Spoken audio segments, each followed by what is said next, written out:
All right, what's up? It's Nick Atkin with South China Morning Post. I'm here with the legendary Andre Galvao. How was your experience of that whole press conference? We've just finished now. It was a bit of a spectacle, wasn't it?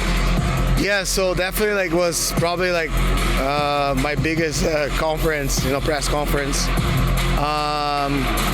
In the beginning, I confess that I was a little nervous, but now I'm feeling amazing, feeling good, mind is sharp, I'm happy, ready to go, ready to rock and roll. And how have you found the whole experience so far in Singapore compared to what you're normally used to at the grappling tournaments and things like that? Yeah, so this is my first time here in Singapore. I want to go visit places, and I can do that only after the fight because the restrictions, they keep me on the hotel, but they taking care of us really well. I would like to thank Chatri for the opportunity. Such an amazing event, very organized, well organized, and I'm here to do my best in order to lift up even more this event. And we saw there, Reinier, your opponent, he was I know it was my question about the 3 belts, so I don't want to say he was messing about because I encouraged that. But what do you think of him, doing that kind of stuff? Do you think he's not focusing on you, or do you not really care about that? You like to see him having a bit of fun? Yeah, so definitely he's a double champ right now, and I believe he's in a good moment of his career, his life. He's happy, confident, and all that. I understand that I passed through all that as well, not in the MMA world, but as a jiu-jitsu champion. And he wants to compete against the best, and definitely I pays a lot of respect for him because he's definitely the world champ at one. So, and for me, it's a great opportunity to showcase my jiu-jitsu against the best grappler in the One MMA championship. And at the face-offs there, it was evident he was a bit taller than you. Is he the tallest opponent you've ever faced? And how does that come into play if it does at all? Yeah, definitely he's tall, but I face taller opponents all the time. I'm a medium heavyweight when I used to fight jiu-jitsu and heavyweight as a black belt, and always I'm the shortest guy, So I'm kind of used to fight guys with long limbs and tall. So I just gotta go out there and close this space really well. Don't give any space and get the submission. So I'm used to that. And we had a fight between Garry Tonon and Tan Le for the featherweight MMA title. Did you see that one? Yeah, I saw.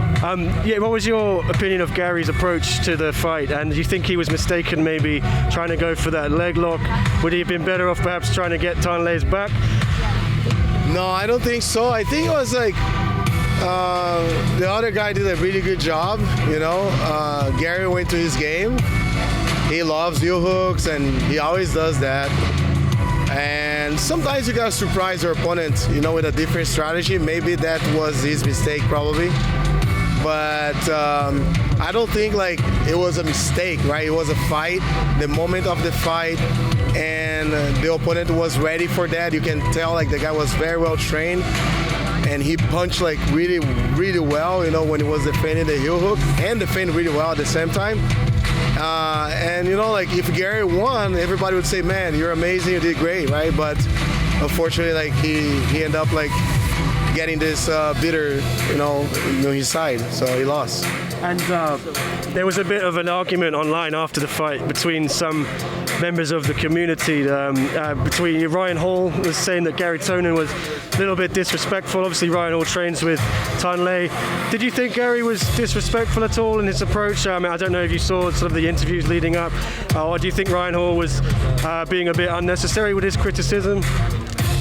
Yeah, Ryan Hall fought both worlds, he also came from the jiu-jitsu community and went to MMA. His personality is very calm and respectful, and